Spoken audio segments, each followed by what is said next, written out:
Hi, and welcome back to Crochet Every Day with Judy.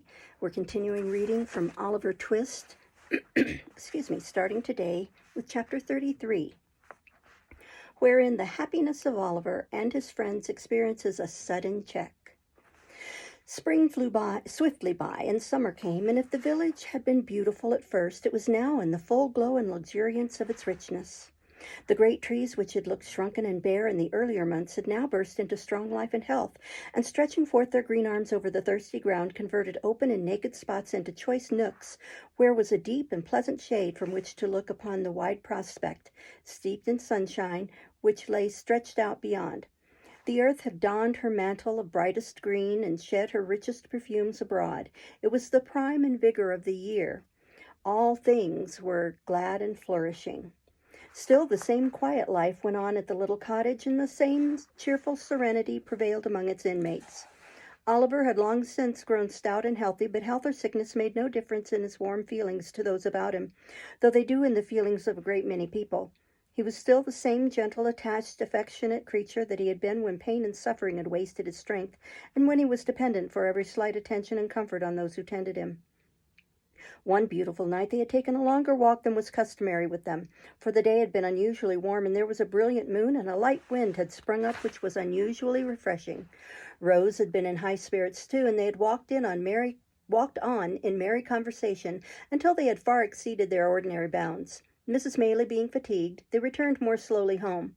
The young lady, merely throwing off her simple bonnet, sat down to the piano as usual.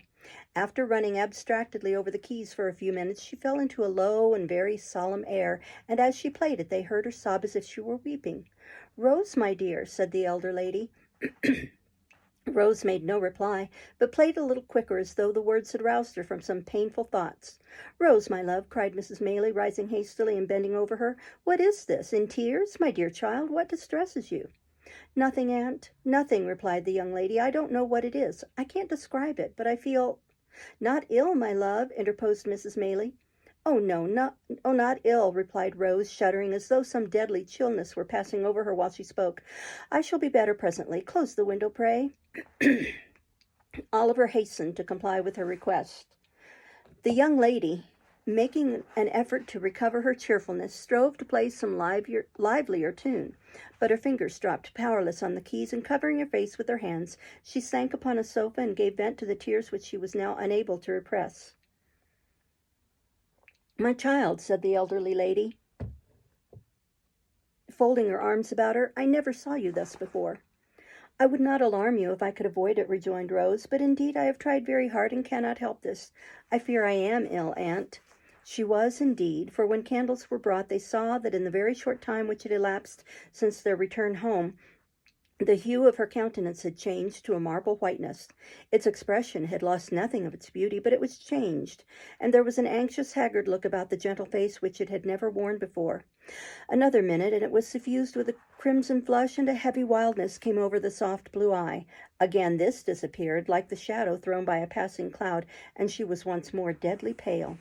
Oliver, who watched the old lady anxiously, observed that she was alarmed by these appearances, and so in truth was he, but seeing that she affected to make light of them, he endeavored to do the same, and they so far succeeded that when Rose was persuaded by her aunt to retire for the night, she was in better spirits, and appeared even in better health, assuring them that she felt certain she should rise in the morning quite well.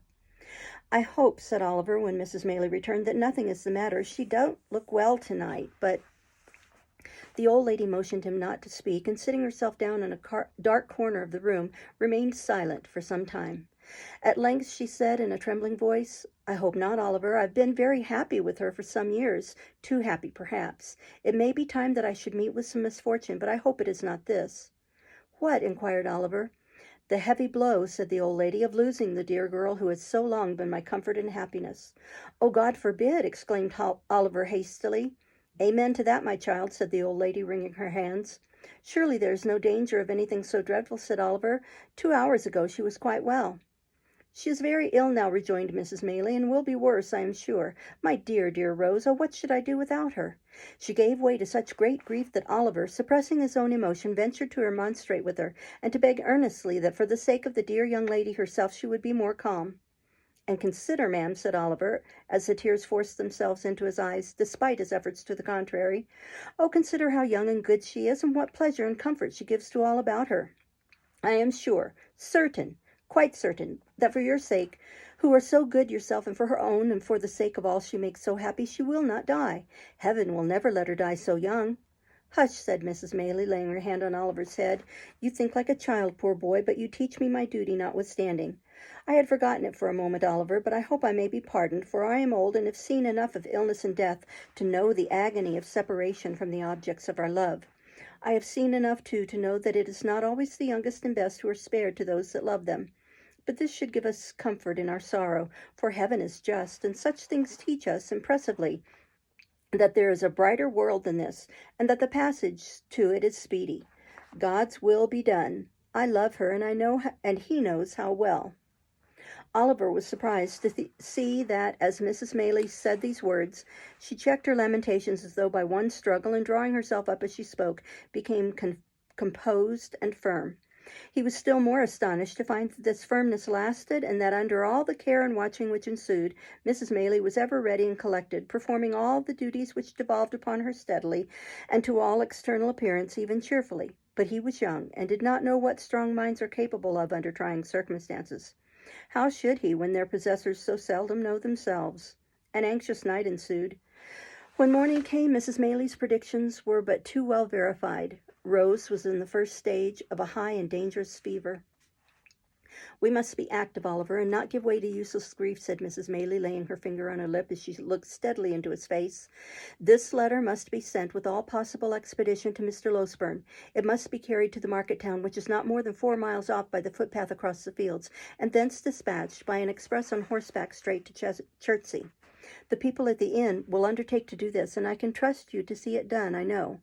Oliver could make no reply, but looked his anxiety begone at once.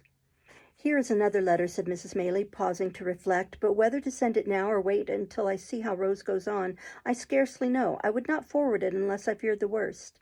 Is it for Chertsey too, ma'am? Inquired Oliver, impatient to execute his commission, and holding out his trembling hand for the letter. No, replied the old lady, giving it to him mechanically. Oliver glanced at it and saw that it was directed to Harry Maylie, Esquire, at some great lord's house in the country where he could not make out.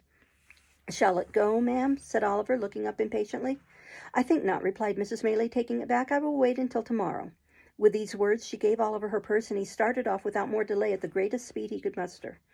Swiftly he ran across the fields and down the little lanes which sometimes divided them, now almost hidden by the high corn on either side, and now emerging in an open field where the mowers and haymakers were busy at their work, nor did he stop once, save now and then for a few seconds, to recover breath, until he came in great heat and covered with dust on the little marketplace of the market town. Here he paused and looked about for the inn. There was a white bank and a red brewery and a yellow town hall, and in one corner there was a large house with all the wood about it painted green, before which was the sign of the George. To this he hastened as soon as it caught his eye. He spoke to a postboy who was dozing under the gateway, and who, after hearing what he wanted, referred him to the hostler, who, after hearing all he had to say again, referred him to the landlord, who was a tall gentleman in a blue neckcloth, a white hat, drab breeches, and boots with tops to match, leaning against a pump by the stable door, picking his teeth with a silver toothpick. This gentleman walked with much deliberation into the bar to make out the bill, which took a long time making out, and after it was ready and paid, a horse had to be saddled and a man to be dressed, which took up 10 good minutes more.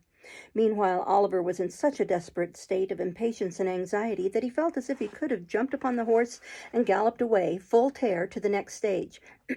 At length all was ready, and the little parcel having been handed up, with many injunctions and entreaties for its speedy delivery, the man set spurs to his horse, and rattling over the uneven paving of the marketplace, was out of the town and galloping along the turnpike road in a couple of minutes. It was something to feel certain that assistance was sent for, and that no time had been lost.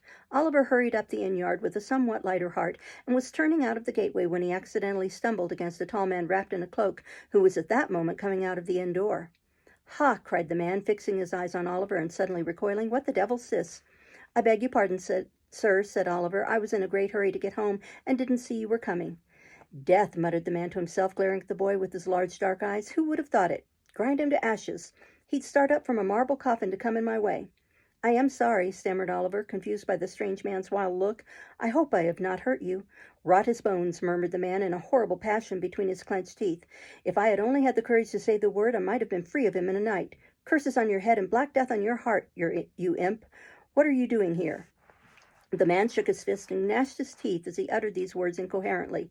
He advanced toward Oliver as if with the intention of aiming a blow at him, but fell violently on the ground, writhing and foaming in a fit.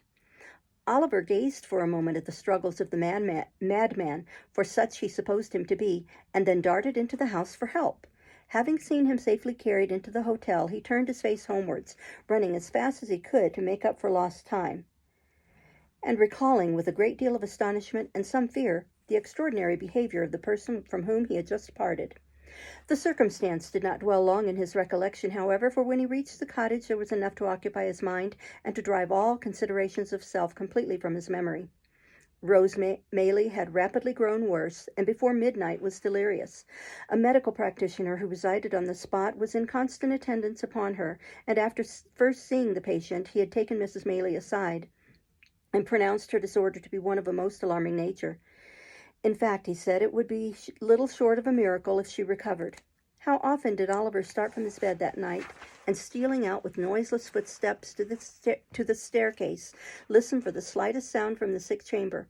How often did a tremble shake his frame, and cold drops of terror start upon his brow when a sudden trampling of feet caused him to fear that something too dreadful to think of had even then occurred? And what had been the fervency of all the prayers he had ever uttered, compared with those he poured forth now in the agony and passion of his supplication for the health and life of the gentle creature who was tottering on the deep grave's verge? The suspense, the fearful, acute suspense of standing idly by while the life of one we dearly love is trembling in the balance, the racking thoughts that crowd upon the mind and make the heart beat violently, and the breath come thick by the force of the images they conjure up before it, the desperate anxiety to be doing something to relieve the pain or lessen the danger with which we have no power to alleviate, the sinking of soul and spirit which the sad remembrance of our helplessness produces. What tortures can equal these? What reflections or endeavors can, in the full tide and fever of the time, allay them? Morning came, and the little cottage was lonely and still. People spoke in whispers, anxious faces appeared at the gate from time to time, and women and children went away in tears. All the livelong day, and for hours after it had grown dark, Oliver paced softly up and down the garden, raising his eyes every instant to the sick chamber, and shuddering to see the darkened window, looking as if death lay stretched inside. Late at night, Mr. Losberne arrived. It is hard, said the good doctor, turning away as he spoke. So young, so much beloved, but there is very little hope. Another morning, the sun shone brightly. The sun shone brightly, and as brightly as if it looked upon no misery or care, and with every leaf and flower in full bloom about her, with life and health and sounds and sights of joy surrounding her on every side, the fair young creature lay wasting fast. Oliver crept away to the old churchyard, and sitting down on one of the green mounds, wept and prayed for her in silence. There was such peace and beauty in the scene, so much of brightness and mirth in the sunny landscape, such blithesome music in the songs of the summer birds, such freedom in the rapid flight of the rook careering overhead, so much of life and joyousness in all, that when the boy raised his aching eyes and looked about, the thought instinctively occurred to him that this was not a time for death, that Rose could surely never die when humbler things were all so glad and gay, that graves were for cold and cheerless winter, not for sunlight and fragrance. He almost thought that shrouds were for the old and shrunken, and that they never wrapped the young and graceful form within their ghastly folds. A knell from the church bell broke harshly on those youthful thoughts. Another, again. It was tolling for the funeral service. A group of humble mourners entered the gate wearing white favors, for the corpse was young. They stood uncovered by a grave, and there was a mother once, among the weeping train. But the sun shone brightly, and the birds sang on. Oliver turned homewards, thinking on the many kindnesses he had received from the young lady, and wishing that the time could come over again, that he might never cease showing her how grateful and attached he was. He had no cause for self-reproach on the score of neglect or want of thought, for he had been devoted to her service, and yet 100 little occasions rose up before him on which he fancied he might have been more zealous and and more earnest, and wished he had been. We need be careful how we deal with those about us, when every death carries to some small circle of survivors thoughts of so much omitted and so little done, of so many things forgotten, and so many more which might have been repaired. There is no remorse so deep as that which is unavailing. If we would be spared its tortures, let us remember this in time. When he reached home, Mrs. Maylie was sitting in the little parlor. Oliver's heart sank at sight of her, for she had never left the bedside of her niece, and he trembled to think what change could have driven her away. He learnt that she had fallen into a deep sleep from which she would waken, either to recovery in life or to bid them farewell and die.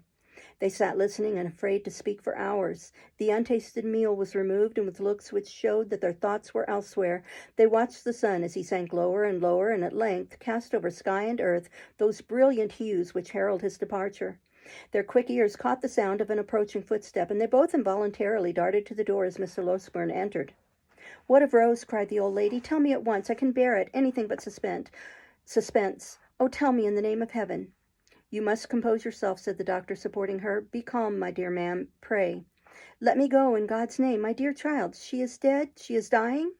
"No," cried the doctor passionately. "As he is good and merciful, she will live to bless us all for years to come." The lady fell upon her knees and tried to fold her hands together, but the energy which had supported her so long fled up to heaven with her first thanksgiving, and she sank into the friendly arms which were extended to receive her. Chapter 34 contains some introductory particulars relative to a young gentleman who now arrives upon the scene in a new adventure which happened to Oliver.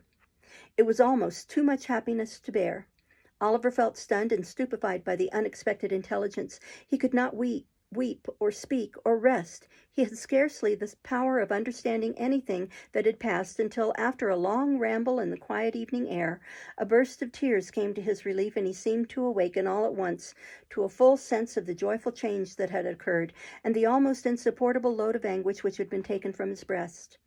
The night was fast closing in when he returned homewards, laden with flowers which he had culled with particular care for the adornment of the sick chamber. As he walked briskly along the road, he heard behind him the noise of some vehicle approaching at a furious pace. Looking round, he saw that it was a post-chaise, driven at great speed, and as the horses were galloping and the road was narrow, he stood leaning against the gate until it should have passed him. As he dashed on, Oliver caught a glimpse of a man in a white nightcap whose face seemed familiar to him, although his view was so brief that he could not identify the person. In another second or two, the nightcap was thrust out of the chaise window, and a stentorian voice bellowed to the driver to stop, which he did as soon as he could pull up his horses. Then the nightcap once again appeared, and the same voice called Oliver by his name. "Here," cried the voice, "Master Oliver, what's the news? Miss Rose! Master Oliver! Is it you, Giles?" cried Oliver, running up to the chaise door. Giles popped out his nightcap again, preparatory to making some reply, when he was suddenly pulled back by a young gentleman who occupied the other corner of the chaise, and who eagerly demanded what was the news. "In a word," cried the gentleman, "better or worse?" "Better, much better," replied Oliver hastily. "Thank heaven!" exclaimed the gentleman. "You are sure?" "Quite, sir," replied Oliver. "The change took place only a few hours ago, and Mr. Losberne says that all danger is at an end." The gentleman said not another word, but opening the chaise door, leaped out, and taking Oliver hurriedly by the arm, led him aside. "You are quite certain? There is no possibility of any mistake on your part, my boy, is there?" demanded the gentleman in a tremulous voice. "Pray do not deceive me by awakening any hopes that are not to be fulfilled." "I would not for the world, sir," replied Oliver. "Indeed, you may believe me. Mr. Losberne's words were that she would live to bless us all for many years to come. I heard him say so." The tears stood in Oliver's eyes as he recalled the scene which was the beginning of so much happiness, and the gentleman turned his face away and remained silent for some minutes. Oliver thought he heard him sob more than once, but he feared to interrupt him by any further remark, for he could well guess what his feelings were, and so stood apart, feigning to be occupied with his nosegay. All this time Mr. Giles, with the white nightcap on, had been sitting upon the steps of the chaise, supporting an elbow on each knee, and wiping his eyes with a blue cotton pocket handkerchief dotted with white spots. That the honest fellow had not been feigning emotion was abundantly demonstrated by the very red eyes with which he regarded the young gentleman when he turned round and addressed him. "I think you had better go on to my mother's in the chaise, Giles," said he. "I would rather walk slowly on, so as to gain a little time before I see her. You can say I am coming." "I beg your pardon, Mr. Harry," said Giles, giving a final polish to his ruffled countenance with the handkerchief, "but if you would leave the postboy to say that, I should be very much obliged to you." "It wouldn't be proper for the maids to see me in this state, sir. I should never have any more authority with them if they did." "Well," rejoined Harry Maylie, smiling, "you can do as you like. Let him go on with the luggage if you wish it, and do you follow with us. Only first exchange that nightcap for some more appropriate covering, or we shall be taken for madmen." Mr. Giles, reminded of his unbecoming costume, snatched off and pocketed his nightcap, and substituted a hat of grave and sober shape, which he took out of the chaise. This done, the postboy drove off, and Giles, Mr. Maylie, and Oliver followed at their leisure. As they walked along, Oliver glanced from time to time with much interest and curiosity at the newcomer. He seemed about 25 years of age, and was of the middle height. His countenance was frank and handsome, and his demeanor singularly easy and prepossessing. Notwithstanding the difference between youth and age, he bore so strong a likeness to the old lady that Oliver would have had no great difficulty in imagining their relationship, even if he had not already spoken of her as his mother. Mrs. Maylie was anxiously waiting to receive her son when he reached the cottage, and the meeting did not take place without great emotion on both sides. "Mother," whispered the young man, "why did you not write before?" "I did," replied Mrs. Maylie, "but on reflection I determined to keep back the letter until I had heard Mr. Losburn's opinion." "But why," said the young man, "why run the chance of that occurring which so nearly happened? If Rose had—I cannot utter that word now—if this illness had terminated differently, how could you ever have forgiven yourself? How could I ever had known happiness again?" "If that had been the case, Harry," replied Mrs. Maylie, "I fear your happiness would have been effectually blighted, and that your arrival here a day sooner or a day later would have been of very, very little import." "And who can wonder if it be so, mother?" rejoined the young man. "Or why should I say if? It is. You know it, mother. You must know it." "I know that she deserves the best and purest love of the heart of man can offer," said Mrs. Maylie. "I know that the devotion and affection of her nature require no ordinary return, but one that shall be deep and lasting. If I did not feel this, and know besides that a changed behavior in one she loved would break her heart, I should not feel my task so difficult of performance, or have to encounter so many struggles in my own bosom, when I take what seems to me to be the strict line of duty." "This is unkind, mother," said Harry. "Do you still suppose that I am a boy, ignorant of my own mind and mistaking the impulses of my own soul?" "I think, my dear son," returned Mrs. Maylie, laying her hand upon his shoulder, "that youth has many generous impulses which do not last, and that among them are some which, being gratified, become only the more fleeting. Above all, I think," said the lady, fixing her eyes on her son's face, "that if an enthusiastic, ardent, and ambitious man marry a wife on whose name there is a stain, which, though it originate in no fault of hers, may be visited by cold and sordid people upon her, and upon his children also, and in exact proportion to his success in the world, be cast in his teeth and made the subject of sneers against him, he may, no matter how generous and good his nature, one day repent of the connection he formed in early life, and she may have the pain and torture of knowing that he does so." "Mother," said the young man impatiently, "he would be a selfish brute, unworthy alike of the name of man and of the woman you describe, who acted thus." "You think so now, Harry," replied his mother. "And ever will," said the young man. "The mental agony I have suffered during the last 2 days wrings from me the undisguised avowal to you of a passion which, as you well know, is not one of yesterday, nor one I have lightly formed. On Rose, sweet gentle girl, my heart is set, as firmly as ever heart of man was set on woman. I have no thought, no view, no hope in life beyond her, and if you oppose me in this great stake, you take my happiness, my peace and happiness in your hands, and cast them to the wind. Mother, think better of this and of me, and do not disregard the happiness of which you seem to think so little." "Harry," said Mrs. Maylie, "it is because I think so much of warm and sensitive hearts that I would spare them from being wounded. But we have said enough and more than enough on this matter just now." "Let it rest with Rose, then," interposed Harry. "You will not press these overstrained opinions of yours so far as to throw any obstacle in my way?" "I will not," rejoined Mrs. Maylie. "But I would have you consider—" "I have considered," was the impatient reply. "Mother, I have considered years and years. I have considered ever since I have been capable of serious reflection. My feelings remain unchanged, as they ever will, and why should I suffer the pain of a delay in giving them vent, which can be productive of no earthly good? No, before I leave this place, Rose shall hear me." "She shall," said Mrs. Maylie. "There is something in your manner which would almost imply that she will hear me coldly, mother," said the young man. "Not coldly," rejoined the old lady. "Far from it." "How then?" urged the young man. "She has formed no other attachment?" "No, indeed," replied his mother. "You have, or I mistake, too strong a hold on her affections already. What I would say," resumed the old lady, stopping her son as he was about to speak, "is this. Before you stake your all on this chance, before you suffer yourself to be carried to the highest point of hope, reflect for a few moments, my dear child, on Rose's history, and consider what effect the knowledge of her doubtful birth may have on her decision. Devoted as she is to us, with all the intensity of her noble mind, and with that perfect sacrifice of self which in all matters, great or trifling, has always been her characteristic." What do you mean? That I leave you to discover, replied Mrs. Maylie. That I leave you to discover, replied Mrs. Maylie. I must go back to her. God bless you. I shall see you again tonight, said the young man eagerly. By and by, replied the lady, when I leave Rose. You will tell her I am here, said Harry. Of course, replied Mrs. Maylie, and say how anxious I have been, and how much I have suffered, and how I long to see her. You will not refuse to do this, mother? No, said the old lady, I will tell her all. And pressing her son's hand affectionately, she hastened from the room. Mr. Losberne and Oliver had remained at another end of the apartment while this hurried conversation was proceeding. The former now held out his hand to Harry Maylie, and hearty salutations were exchanged between them.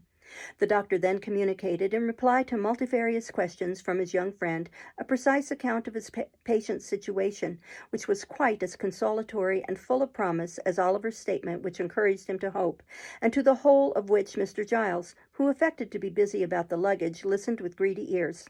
Have you shot anything particular lately, Giles? Inquired the doctor when he had concluded. Nothing particular, sir, said Mr. Giles, coloring up to the eyes. Nor catching any thieves, nor identifying any housebreakers, said the doctor. None at all, sir, replied Mr. Giles with much gravity. Well, said the doctor, I am sorry to hear it, because you do that sort of thing so admirably. Pray, how is Brittles? The boy is very well, sir, said Mr. Giles, recovering his usual tone of patronage, and sends his respectful duty, sir.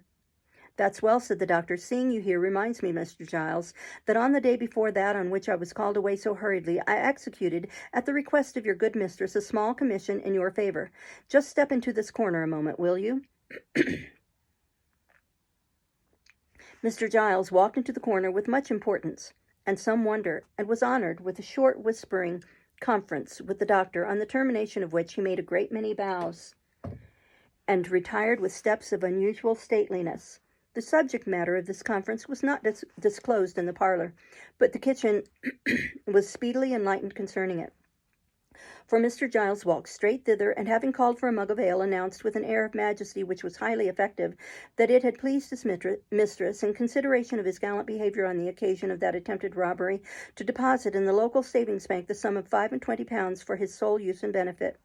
At this, the two women servants lifted up their hands and eyes, and supposed that Mr. Giles would begin to be quite proud now, whereunto Mr. Giles, pulling out his shirt frill, replied, No, no, and that if they observed that he was at all haughty to his inferiors, he would thank them to tell him so.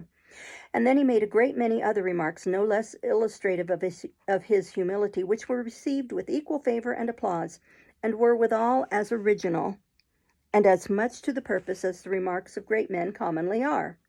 Above stairs, the remainder of the evening passed cheerfully away, for the doctor was in high spirits, and however fatigued or thoughtful Harry Maylie might have been at first, he was not proof against the worthy gentleman's good humour, which displayed itself in a great variety of sallies and professional recollections, and an abundance of small jokes, which struck Oliver as being the drollest things he had ever heard, and caused him to laugh proportionately to the evident satisfaction of the doctor, who laughed immoderately at himself, and made Harry laugh almost as heartily by the very force of sympathy.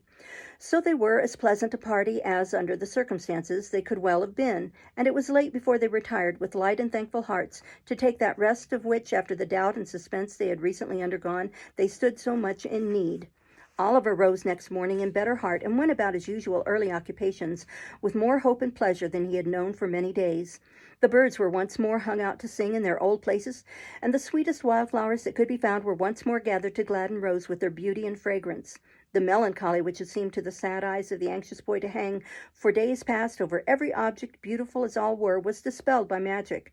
The dew seemed to sparkle more brightly on the green leaves, the air to rustle among them with a sweeter music, and the sky itself to look more blue and bright. Such is the influence with which the condition of our own thoughts exercises even over the appearance of external objects. Men who look on nature and their fellow men and cry that all is dark and gloomy are in the right, but the somber colors are reflections from their own jaundiced eyes and hearts. The real hues are delicate and need a clearer vision. It is worthy of remark, and Oliver did not fail to note it at the time, that his morning expeditions were no longer made alone. Harry Maylie, after the very first morning when he met Oliver coming laden home, was seized with such a passion for flowers, and displayed such a taste in their arrangement as left his young companion far behind. If Oliver were behindhand in these respects, however, he knew where his best were to be found. And morning after morning they scoured the country together and brought home the fairest that blossomed. The window of the young lady's chambers was open now, for she loved to feel the rich summer air stream in and revive her with its freshness. But there always stood in water, just inside the lattice, one particular little bunch which was made up with great care every morning. Oliver could not help noticing that the withered flowers were never thrown away, although the little vase was regularly replenished. Nor could he help observing that whenever the doctor came into the garden, he invariably cast his eyes up to that particular corner, and nodded his head most expressively as he set forth on his morning's walk. Pending these observations, the days were flying by, and Rose was rapidly recovering.